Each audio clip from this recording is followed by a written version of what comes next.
This is his way through.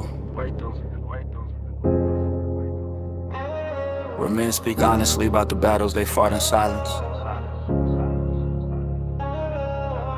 The streets, the pain, the growth. Hey y'all, and welcome back to Surviving Me. Today's guest actually reached out after listening to one of our recent episodes about letting go of control and learning to trust the healing process. And that already told me this conversation was going to be intentional.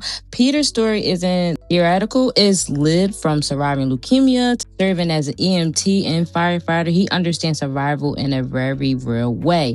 Through that journey, he began exploring healing beyond the physical, diving into subconscious work, spirituality, which I love. And everybody that listening, y'all know I love spiritual anything, because that is so me, and the deeper emotional layers that often gets overlooked. Peter, I'm really glad you're here. Before we jump on in, I'd just like to have people get a gist of who you are. So you can just introduce yourself. Sure. My name is Peter McLaughlin, and I've been a hypnotist for the last 19 years.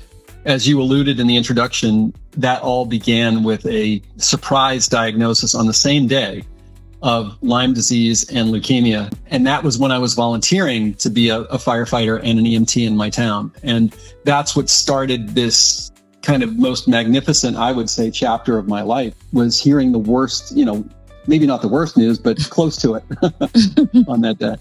No, wait, I actually like the fact that you looked at it like as eye-opening, because like you said, it could be looked at as two totally different ways. It could either be looked at as the worst news, or it could be looking at as maybe you need to change some stuff up. It sounds like you looked at it as the latter. Eventually I got there. Yeah, I can't say that I was there immediately. I wasn't. I went through some of those 12 steps. Mm-hmm. I was denying it at first. I thought this can't be possible. We need to draw blood again.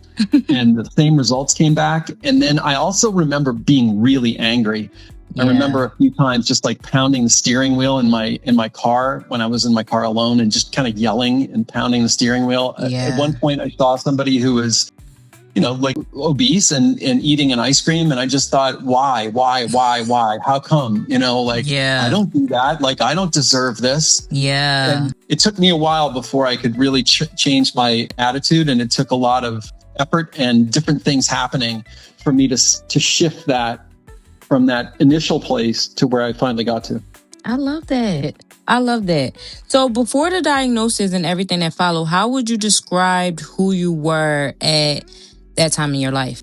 Oh, that's a fabulous question. Like a lot of things in life, I don't think I could have seen it super clearly in the moment, but I think I was headed for some kind of break. My wife and I got married, and we got pregnant within 6 months of getting married, 6 or 9 months. Wow. And then after a year or two, we bought a 100-year-old house. And I was working down on Wall Street 4 days a week as a consultant. And then I was working a fifth day building up a security guard business. And I was commuting about 2 hours each way from north of New York City into New York City. And the house needed a lot of work, and the kids needed a lot of attention. And I grew up as an only child. And I think there was just too much on my shoulders. I was carrying too much weight. And I think that was part of what led to this situation, along with 9/11. So I worked on Wall Street. I worked about a block and a half from ground zero. And, I was breathing all that air and dealing with all the stress and tension that came as a result of that. The planes flew probably within a quarter of a mile of my house, half mile of my house. A lot going on. Yeah. When I look back, I think, what were you like? How come you weren't aware of what was going on? Why weren't you aware? And I think part of it was, I was raised to just be self-sufficient. I was raised to not really ask for help. I was raised to just get it done, whatever it took. Yeah. For the first time in my life, I had so much on my shoulders, and I think it caused that kind of physical, or contributed to that kind of physical collapse, if you will. Okay. So at that stage in your life, what did you believe about control and strength? I believed that I should be in control, that I should never be out of control. Yes. I believed that I should be strong enough to handle anything that came my way. Okay, so it's funny that you said that, because I'm literally that type of person that believes I know, people love to say like you're never in control of anything.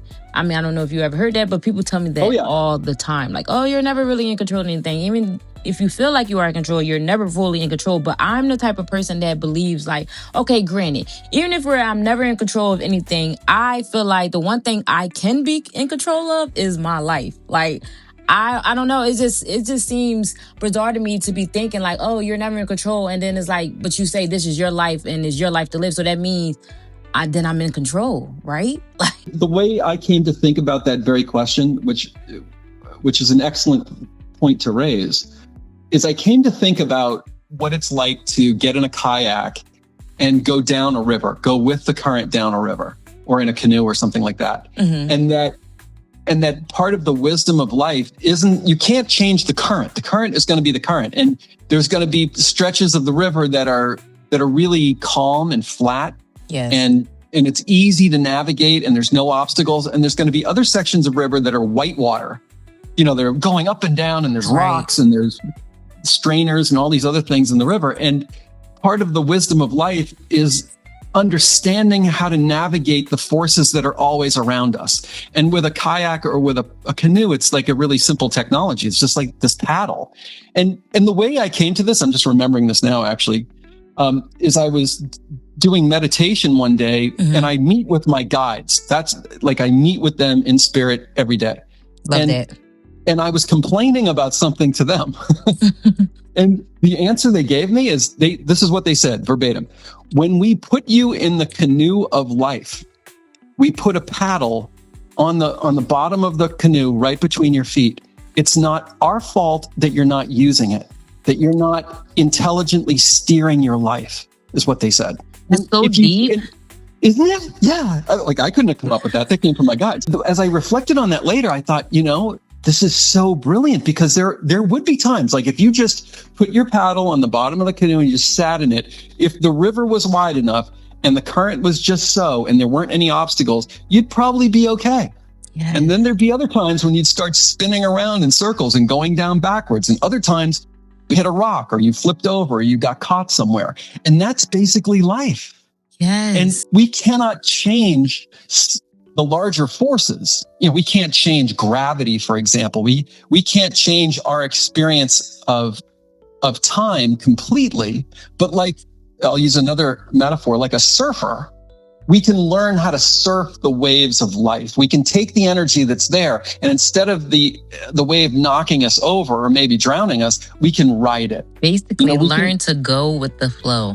Yep. Another way of saying it, like learn how to operate inside the system in which we've been born into, that we've discovered, hey, this is the way it is.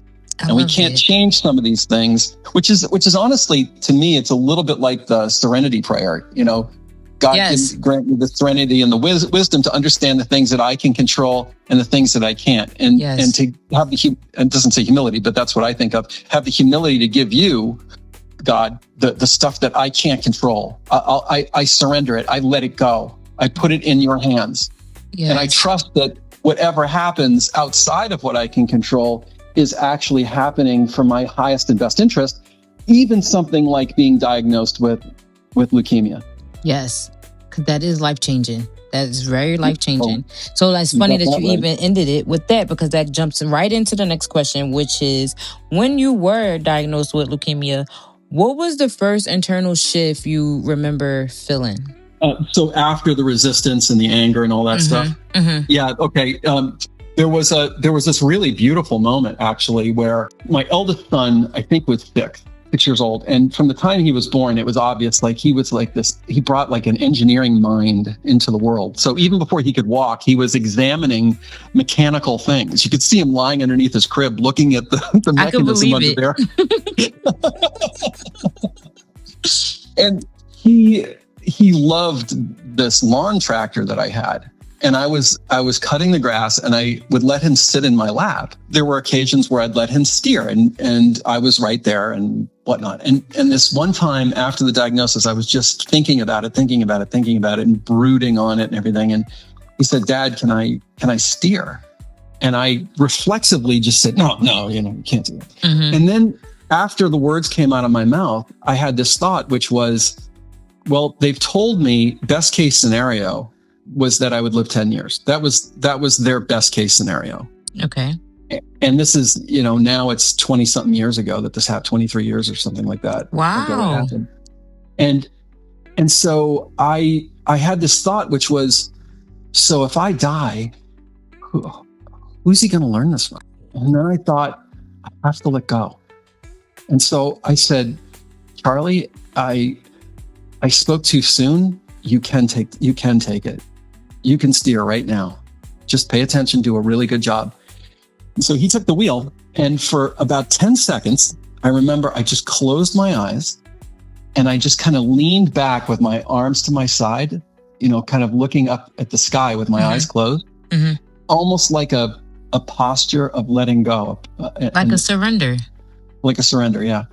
Yeah, and then, so after 10 seconds, I opened my eyes and I came back just to make sure he was doing everything correct. But yeah, there was like a token moment of surrender. And I think that was the first shift that I can remember. I love that. That was so deep. It sounds like you're a very deep person, which I tend to, oh my God, deep people. I just love it because the way the mind think, and just so beautiful how you broke that down. Like, even though that was like a simple moment with you and your son in the tractor just sitting there, but that moment was a shift and a whole different, like kind of like an epiphany in a sense. And people don't really have those enough, but when you do, it's kind of beautiful because then it changed everything far as how you chose to deal with the diagnosis and just your feelings of it all. I just love that. I love that. And it just was that one little moment. And only you could have did that. Like nobody else could have did that for you. Only you could have did that. I love that. Yep. I love that so much. So as someone trained to respond to emergencies, what was it like becoming the one who actually needed the saving in a sense? Humbling.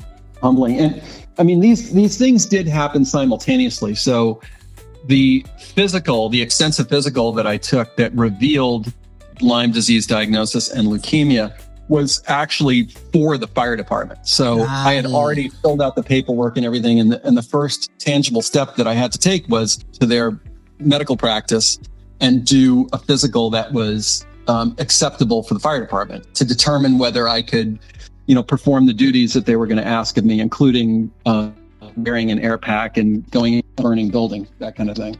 Got it. Oh, so in the midst of you, ready to go and start this new journey as a firefighter, that's when you got the news and it was everything changed. So I'm assuming, obviously, after that, you couldn't go into the No. One of the first things that, I don't know, it might have been a doctor or a nurse or PA or something like that. They said, well, with this diagnosis now, you don't have to be a firefighter. And I said, you don't understand. I want to be a firefighter. Right. Like, no, it's not even paid. Like, and so it wasn't something that precluded me being a firefighter. Like a breathing problem would have been an issue. A heart problem would have been an issue. Got it.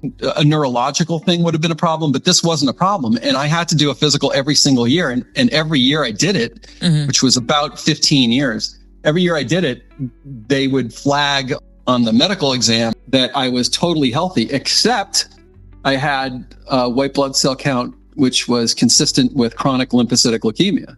Got it. But no, I really wanted to do it. And I feel like it helped me navigate the fear. Wait, what helped you navigate the fear? Being a firefighter helped me navigate the fear of the leukemia and the diagnosis and facing my own mortality. Got it. I could see how that would. I honestly could. So at what point did healing become more than just physical recovery for you? A couple of events occurred that when they occurred, it seemed like they were just these sort of one-off things, but it all kind of came together in this one moment where I looked at my wife and she looked at me and I said, I need to become a hypnotist. And she looked back and she said, yeah, you do. Because I had reached a point of moving beyond the purely physical cause and effect and into the power that the mind has over the body. Okay. And the hematologist oncologist had said, we don't know what causes this and we don't know how to cure it. So I was, I think, invited strongly to go beyond just the, oh, what drugs can you give me? Mm-hmm. And you know what I mean? And like, what's my prognosis and all that other stuff, and move into, no, what bigger changes do I need to make so that I can be here for my kids when they grow up, so I can be here with my wife, so I can, not end this life, what I felt was prematurely. I could see why you would feel that. Because, cancer, let's be real, nobody asked to get cancer. So, yes, I could see why you would feel like it was prematurely, but I'm glad that you was able to tap into something deeper than just like, okay, you hearing these doctors tell you what your diagnosis is and, what is in store for you. Some people could take that and just be like, okay, well, this is it type thing. But it sounded like you didn't do that. No, not at all. I felt like I had a fight in me or something. And it was like, this isn't going to take me. This isn't. And if it does, it's not going to be without me doing everything I can possibly think of. Exactly. I love that mindset. So you talk about root cause healing. What did that mean for you personally before you ever begin teaching it to someone else? One concept of that is the kind of doing everything you can, which, another way of saying that is firing on all cylinders. Your car can drive down the street if it's got 4 cylinders and only 3 are working, but it's going to sound like crap, and it's going to be very unpleasant if it's not firing on all cylinders. So firing on all cylinders for me meant looking at the physical, it meant looking at the emotional, it meant looking at the mental, and eventually it meant looking at the spiritual. And so I had talked about how stressful my life was when I was diagnosed. And I also know that all of us, you live long enough, you're carrying all kinds of emotional wounds with you. It just happens. It's part of living on this planet. Yes. People you love die. No parents are perfect, including me and my wife. That you're not going to raise your kids perfectly. And our parents sure as hell didn't raise us perfectly. Okay. And so I realized that kind of like, a naturopath, and I started working with a naturopath. They believe that the reason people are sick is because you have toxins inside of your body, environmental toxins, or you don't have the proper, I want to say nutrition, but I think it kind of goes a little bit beyond that into, amino acids and minerals and all this other stuff. And I took that same attitude to think, well, emotional toxins are just as potent, if not more so, than the physical toxins. And so to fire on all cylinders, I got to deal with those too. And just because of this confluence of events, it seemed like becoming a hypnotist was the way to do it, because hypnotists are trained in and expert in how the subconscious mind functions. And the subconscious mind controls everything about your body, controls your autonomic nervous system. And autonomic just means automatic. So when you go to sleep at night, you don't stop breathing. Your heart doesn't stop beating. Right. Your blood pressure remains regulated. Your temperature is regulated. All these things are functioning while you're sleeping because the subconscious mind, which never sleeps, is taking care of it. And I thought, all right, my best chance of survival is to figure out how to get control of that part of my mind, which then in turn controls my body. That is one way to look at it. And which is great that you stopped it there, because that jumps right into our next question, which is, what subconscious belief or pattern did you uncover in yourself that surprised you the most? I was surprised at how much anger I was holding on to. Really? When you are a certain way, either your whole life or as far back as you can remember, it starts to feel normal. Yes. And it's only when it gets out of control or when you are able to resolve it that you realize, oh my God, I was carrying that around. Right. And what I realized when I was doing this very intensive training that I did, it was like 10-hour days, 5 days a week. We would also work with each other, with students on the weekends. It was a real immersion kind of process. And part of the process wasn't they were just teaching us how to do things. We also were required to do our own sessions where we would pick one of the instructors to be our our hypnotherapist. And I was able to resolve enough things there. And I couldn't even tell you which specific things it was. But when I came home, I noticed that the anger was gone. Felt relieved. Well, yeah. And I'd be in this, and this is what my clients will say to me. They'll say, I was in a similar situation to what I've always been in. And this time I didn't feel the fear. This time I was able to drive over the bridge. This time I was able to fly in the airplane. This time I was able to speak in public. This time I was able to play sports. This time I was able to sing and not have the problems that I used to have. And for me, it was the same exact things happened, but it just didn't hijack my body. My kids would do something, and like kids do, it wasn't anything ridiculous. It was just normal things. And in the past, my body would get hijacked with anger. And I noticed when I came back that it was like I could look at it and think, well, we can't allow this to happen. But it didn't take over my body. Right. I love that. So basically, it sounds like with the hypnotherapy and stuff, you became more in control, not even like in the sense of just being in control, but just in control of your emotions and internal, like in control of your internal being. Like you recognize and you seeing more stuff. So anything you realize you can change, anything you could change, you could make better. So I hope you understand what I'm trying to say, but that's what it sounds like you went through. Yeah, absolutely. And the way it makes sense to me over time, in working with my clients, is that everything boils down to and represents your autonomic nervous system. So your autonomic nervous system only has two modes. It's either fight or flight, exactly, or rest and digest. Those are the only two choices. And we have all of these different words, and we have all this language to describe all these different feelings. But really, if you boil it down to its essence, it either is something that your subconscious mind perceives as dangerous, or it perceives it as not dangerous, as safe. That's it. So if I run around and I say, I'm stressed today, I'm angry today, today was a bad day. I feel grief today. I feel worried today. I feel terror. All of these words are going to put me in a fight or flight response of the autonomic nervous system. Period. Exactly. And what is that? It's fear. Subconscious mind says it's dangerous. And some people respond to danger with anger and hostility. And other people respond to danger by pulling away, withdrawing, shutting down.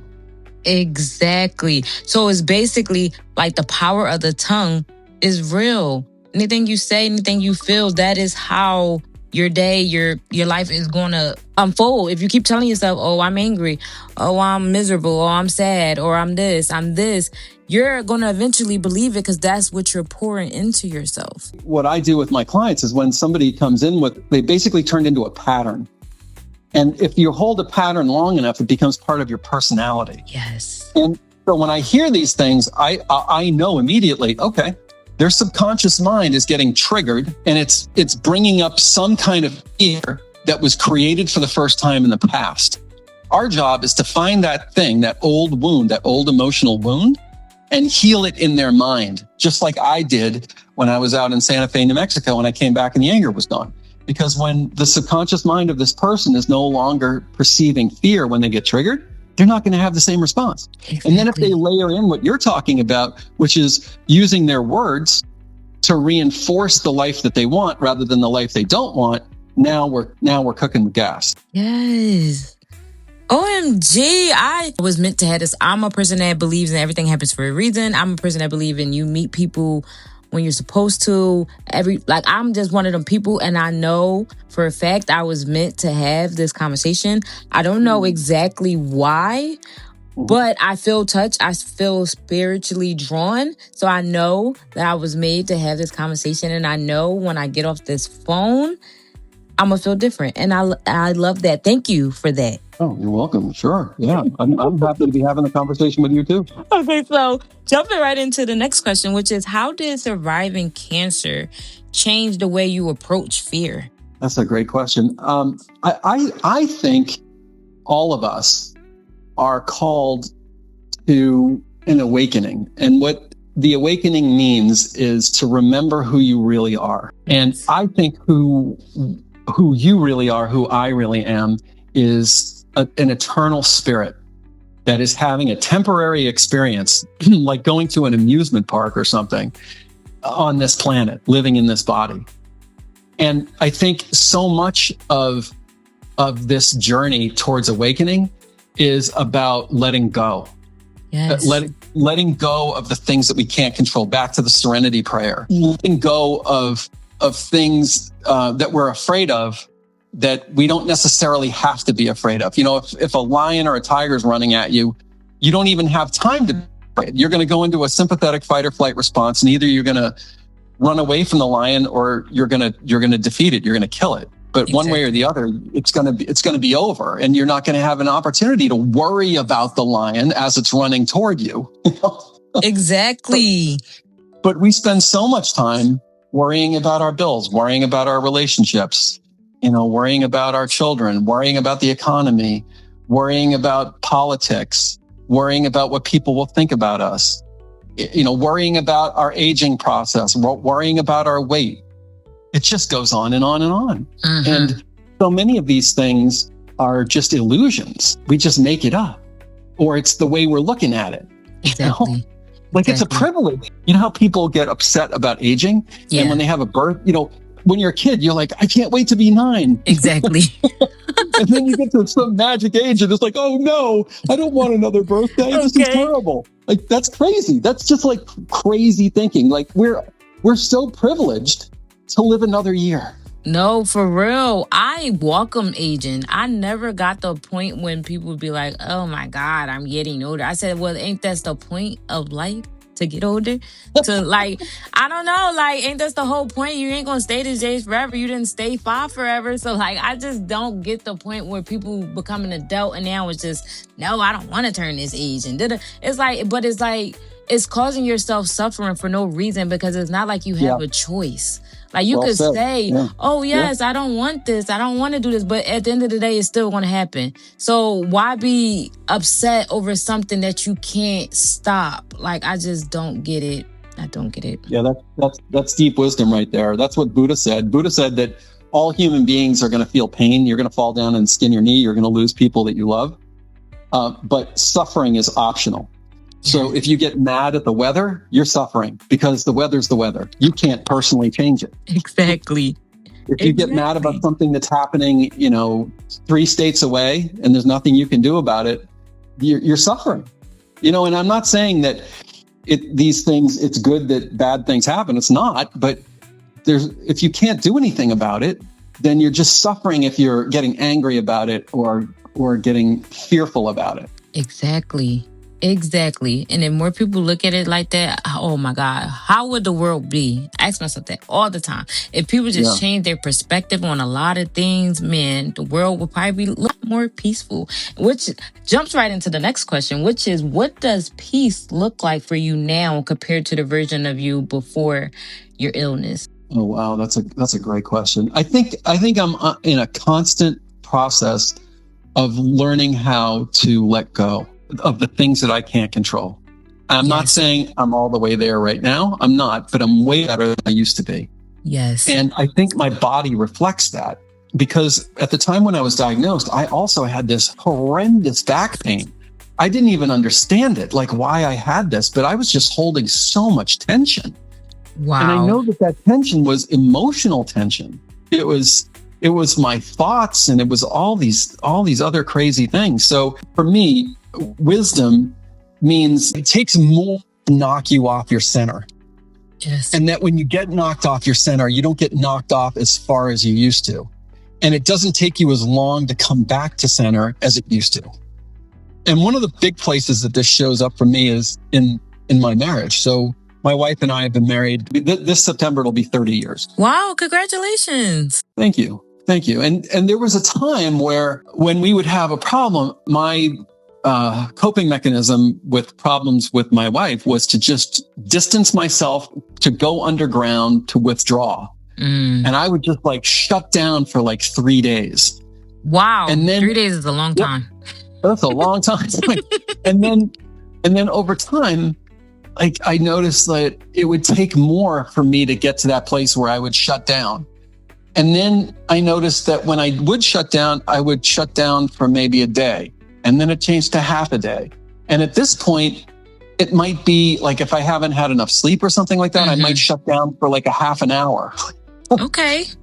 So I can notice that I'm offering less and less resistance, that it's easier for me to see outside and beyond the emotions of the moment, to take responsibility, to come back to her and say, you know what, I just want to apologize for the way I behaved, or for what, for shutting down or whatever, or something that I might have said. Whereas before, that would have been very hard for me to do. I love that. That is beautiful. That is beautiful. That's growth. And I love when I hear growth. And I even love it even more when the person can recognize that they grow. Because believe it or not, growth is hard. Growth is probably one of the hardest things that you could probably ever do. And changing something that you've been doing for a long time and then trying to switch it up is the hardest thing you will ever have to do. But when you get to that place where you can realize yourself that, oh yeah, I used to do this and now I don't. I feel like that's the most beautiful thing you could ever give yourself, because it's hard and growth is hard. So that's a pat on the back, for real. Thank you. It is hard. And I think that that's one of the reasons why there is a purpose of pain. No human being wants to be in pain. And unless you're a psychopath, you don't want other people to be in pain either. Exactly. But pain is inviting us to change something. Yes. If your hand is too close to a flame, the burning sensation you get, that pain, is alerting you to danger. It's telling you, get your hand away from that. Like if you didn't feel pain, you'd really damage your hand much worse. Exactly. Than if you didn't feel the pain in the first place. Or the other example I give is if you get up in the morning and you take your first step, you sit down, you look at your right foot, and if you see a splinter in there, the pain is telling you, hey, your right foot needs attention. Exactly. You got to dig that splinter out. Exactly. And P.S., it's going to hurt to take that splinter out, to sterilize a needle and dig it out. But you also know once you've extracted that splinter, your toe is going to heal, and within a day or two, it's going to feel perfect. You're going to forget you even had the problem. But the pain is the first step in the process of being able to intervene and resolve a problem that you're having. So when people are feeling depression, when they're feeling anxiety, when they're feeling fear and worry, when they feel other kinds of physical pain, there's always a reason for it. I think there's always an emotional component to it. And I'm not saying that people shouldn't go to the doctors and have it checked. Obviously, go to your doctor, have it checked out. But so often, it really comes down to like an emotion. Every chiropractor I've ever talked to tells me I can forcibly put someone's spine or their ribs back in place, but their emotions are going to pull it out again. And then they come back the next week and we just continue the process. I put it in line, you take it out of line with your emotions. So to me, it's like if your back is messed up, in addition to going to a chiropractor, getting MRI or X-ray or whatever you're doing, it seems to me it's important to ask yourself, am I under a tremendous amount of stress? Yes. What am I carrying that I don't need to carry? Is there an emotional component to this? Because there probably is. Yes. All of that was so beautifully said. Exactly that. Even down to how you broke down like the feeling pain. We all know what pain is. Everybody knows what pain is. And we all know that we have to feel it. But if you take it and look at it from a different aspect of, just like you said, when you put your hand close to a fire, that's basically your body's way of letting you know, like, if you touch that, it's going to be hot. Just pull your hand away. It's this, you can look at it like that. And you can apply that to life situations as well. If somebody is hurting you or causing you pain, that's your body way of saying, okay, like this is, obviously you need to take a step back or something needs to happen for it to change. And if it doesn't change, then maybe you need to walk away. Yes, exactly. And one of the most instinctual, natural questions that every human being asks when something terrible happens to them is, why me? Yes. That's the first thing. Yes. It's like there's some kind of ancient wisdom inside of us that rises up and those words come out of our mouth. But those words, I think, are meant to be honored, to really answer the question and not just ask it rhetorically or ask it like there's no answer, or ask it because we want to feel sorry for ourselves. And I've been there myself. Mm-hmm. You know what I'm saying? But to really like go on a deep journey inside of yourself and find the answer. Yes. Why did this happen to me? Because you will find the answer. It You may will. not be what you want it to be, and it may be even painful to even get that answer, but you will find it because everything that happens to you happens for a reason, and you had a play in it, whether you want to admit it or not. Yes, I completely agree with you, 150%. And some people call that blaming the victim. That's that's the most common perspective in our culture, unfortunately. Yes. But I take an opposite tack, which is if you have something to do, and I'm going to say on a subconscious level, it's not like you're consciously creating this. So let's get that clear. Right. But if you have agency, if you have something to do with what you're dealing with, it means you have the ability to create a different reality. Exactly. And it may not be easy. It probably won't be. It'll probably be hard, but you still can do it. Yes, you can. Yes, and you don't have to just say, well, they told me that I might live for 10 years, and so I guess that's it for me. I totally agree with that. That was beautifully said. I'm telling you, I had this conversation for a reason. Remember, I said that. I don't know why, but it's going to come to me. You helped others release blocks around self-sabotage and weight struggles. How do you personally know when you're operating from trust versus control? That's a really good question. And it kind of gets to a sort of method that I've developed over the many years I've been doing this. So your body is a feedback mechanism. You know if you're feeling good about something, about someone, about some place, or about yourself, because your body tells you. How do people know they're depressed? Their body tells them they're depressed. How do people know that they're afraid? Their body tells them. How do they know that they're happy? Their body tells them. Your body is a feedback mechanism. Yes. So it's always speaking to you 24 hours a day, 365 days a year. But we're so divorced from our bodies. We wear rubber shoes. 70% of the population is now considered to be obese. Yes. And we live inside houses that are climate controlled. We're not like, say, Native Americans walking around outdoors all the time in moccasins, exquisitely in contact with subtle changes in the weather and in our environment, feeling the roots and the rocks and everything and the undulation of the ground.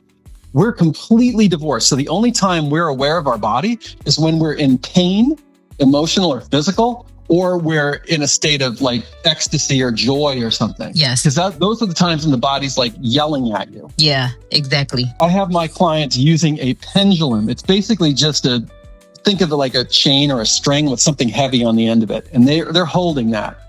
And they're focusing on the weighted part of the pendulum. Now, the pendulum is serving as an amplifier. It's amplifying what the body is already saying. Like kinesiology or muscle testing for your listeners who've ever heard of that, a person can hold this pendulum, look at the weighted part, and they can think in their mind, yes, show me yes. I want to see the motion for yes. And the pendulum will begin to move in a particular direction. For some people, it could be back and forth. For other people, it could be clockwise or counterclockwise or side to side. But you basically calibrate it so you know for you which way it moves for yes and which way it moves for no. So we're getting those answers from your body. Remember, your body is under the control of your subconscious mind. It controls your autonomic nervous system. So this isn't magic. It's micro movements that are produced outside of your conscious awareness. So then we can ask questions and we can say, okay, these migraine headaches you get every Thursday between 3 and 5 o'clock, is that created by a trauma that you suffered earlier in your present life? And we're going to get a yes or a no from the pendulum. And if we get, let's say we get a yes. If we get a yes, then we can say, did this trauma occur before the age of 20 years old? Let's say we get another yes. Did it occur before the age of 10? Yes. Did it occur before the age of 5? No. So we know it happened between 5 and 10 years old. At that point, the person's like, oh, damn, I remember when I was 7 years old, my grandfather, whom I was really close to, died suddenly. And I remember being super sad about it. And then we'll say, is the trauma in question that's related to the migraine headaches when your grandfather died when you were 7 years old? Yes. Bang. We got it. Right? The next question we ask is the acuity, simple 0 to 10 scale with the pendulum. Is the emotional intensity associated with this trauma a 7 or greater out of 10? Say we get a yes. We're able to narrow it down to the exact number, and we're just going to guess a 9. So now when we start to work on it, we start to work on that original trauma, we can come back to the pendulum and test it again. And we don't stop working on it until it's a 0, a 1, or a 2. Oh, wait. Okay. So just to make sure I'm following. So you're saying that's the process you go through when somebody come to you with a specific situation or trauma or something. That's how y'all go through it. To figure first, you got to narrow down what the actual trauma is. That's what it sounds like. You narrow it down. Then once y'all get to the okay, this. Then y'all go to how deep the trauma is affecting you. Then they say the number. How powerful is it? Like what is the level of acuity? How intense is it? Because that gives us a baseline so that once we do some work on it, we can test it again. And let's say it was a 9 out of 10, pretty serious. Right. So we do some work on it. We have the client test it again. Now it's a 0. We're done. We don't have to deal with it anymore. It's finished. We can move on to the next thing. Love that. And if it gets stuck, if it goes from a 9 to like a 7 and it gets stuck at a 7, what I know from my experience is that client is holding on to either guilt or shame or both, because guilt and shame block healing. Yes. So then we have to do a hypnotic regression to the younger version of that person. So in this example, the 7-year-old. So we have the adult client meet with their 7-year-old self, and we do the things necessary to help that 7-year-old understand it wasn't their fault, but they didn't do anything wrong. But a 7-year-old can't do anything wrong, even legally. And we might even have the grandfather who passed away come and meet with the 7-year-old and with the client. And the 7-year-old, if they think they did something wrong, great. Tell the grandfather, I'm sorry that I didn't go to your funeral because it was too hard for me. Grandfather's going to immediately say, I don't blame you for that. You were 7 years old. Exactly. And the love that we have doesn't have anything to do with funerals. Exactly. I want you to be happy. 7-year-old smiles, integrates with the adult. We go back and test it with the pendulum, and now it's a 0 because they have released the guilt associated with this childlike interpretation of not going to the funeral in this example. I love this. First of all, I feel like I know somebody who would benefit greatly from this. And secondly, I would want to do this I don't feel like I have anything that's like, or maybe I do. Have you ever had a client that came and it was kind of like they felt like they didn't really have that much going on, and then when you go into doing it, they find out way more than they ever expected? Have that ever happened? It has happened, yeah. Because of what I said earlier, which is we all tend to have a struggle someplace. I'm always trying to distill things down, make them simpler and simpler. And what I've come to is that every human being has basically 3 main areas in their life. Number 1 would be mental and physical health. Number 2 would be relationships. And number 3 would be work, business, money. And most people don't have all 3 of those areas humming along perfectly. So if that's the case, then we would focus in on let's say one of those areas isn't working exactly the way that person wants to, and we'd basically start with, okay, are there any blocks that are preventing me from realizing my goals? And we're generally going to get a yes. Then we go after that block. We identify the block, we get the level of intensity of the block, and then we work on clearing it. I love this so much. I'm going to ask every guest who come on these 2 questions. And first question is, if this conversation was a chapter in your healing book, what would you call it? The word clarity comes to mind. I feel like this conversation has helped me with clarity. Explaining things to other people sometimes, especially people who ask really good questions, can bring about clarity. Because I spend a lot of time with my clients, and that's different than this conversation. Right. And I spend a lot of time alone, and then I spend a lot of time like with my wife or my kids when they're home, and not a lot of time reflecting on work in this way. Right. So the first word, and I'm learning to trust what comes to me, the first word that comes to me is clarity. So I think I would put the title of the chapter as clarity. I like that. And I like the reasoning behind it. So the second question would be, and if someone listening right now or it feels stuck or frustrated or tired in their own healing, what's one thing you'll want them to understand about that process that they're in? That no one is truly broken. You can feel broken. Things can look grim, But as long as you have breath, you have hope. And that there is no problem in the universe that exists in a vacuum. Every problem has a root cause. And you can find that root cause. There are people that can help you do it, but you can find it. And once you find it, it's like you could have a $70,000 car, beautiful car, and it could be running really badly. And it turns out that one of the spark plugs went bad. And it's like a $6 part or something. But if that $6 part is fouled, the whole thing will seem like it's a disaster.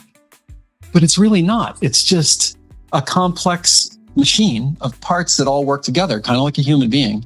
Yes. And just one little thing needed an adjustment. Just replace this one little thing. $70,000 car, $6 part. Replace that, and it's just purring like a kitten again. I feel like people should understand that they're not hopeless. They're not broken. That whatever is going on in their life is happening for an important spiritual reason. No matter what it is, it's inducing them, it's asking them to change. And in the changing, to take a kind of step up on a larger spiritual ladder. Yes. Yes. I think that, I don't know about y'all listeners, but that was the most beautiful gems. Y'all know, I like to say, my guests leave gems. And I think that was the perfect gem to leave everybody listening right now. Before I jump into the outro, is there anything that you would like to tell the listeners? Anything you like to promote? Anything like that? My YouTube channel is a really good free resource. So it's got about 250 pieces of content on there. It covers lots of different issues. I've got like weight loss videos that I've had literally millions of people listen to, and thousands of people have commented, and people have had remarkable results. And I have past life regression videos for people that want to try a past life regression, and they can read the comments and see about how people have these like mind-blowing experiences all the time. They're writing in about these. But then there's other things for like people that need help with studying, or they want to meet with their inner child to help heal their inner child. And all of it is free. That's Blue Sky Hypnosis on YouTube, if you want to just check out that channel for those free resources. And blueskyhypnosis.com is my website. If anybody, wants to book a session with me, or if they just want to book a free 20-minute call because they want to ask some questions before they consider, working with me. So those are the two resources, YouTube and my website, blueskyhypnosis.com. Period. Love that. I personally, honestly, might check you out because I think I want to step into this realm and I just need clarity. Just like you named this episode, I want clarity as well. Thank y'all for listening, y'all. It's honest, it's human. It's a reminder that healing takes time and it comes in layers. If today's episode resonated with you, share it with someone who needs to hear that growth doesn't always look pretty, but it's worth it. Make sure you're subscribed to Surviving Me wherever you listen. Leave a rating. It truly helps push this podcast to more people who needs these conversations. And if you want deeper reflections and journal prompts connected to the episode like this, subscribe to the Glow Letter through the link in the description. And Peter, thank you so much for being here and for sharing your story. Until next time, keep surviving. And as I always like to say, no matter what page of healing you're on, you're not alone. And you're not behind. Keep going through it, keep growing through it, and keep glowing through it. And I will see y'all next episode. This is his way through. Where men speak honestly about the battles they fought in silence. The streets, the pain, the growth. Not perfection, just truth. This is survival told his way. Always trying to keep the pain low. Turn my city to a safe zone. Trying to stay alive for the fam. Only God in the game knows.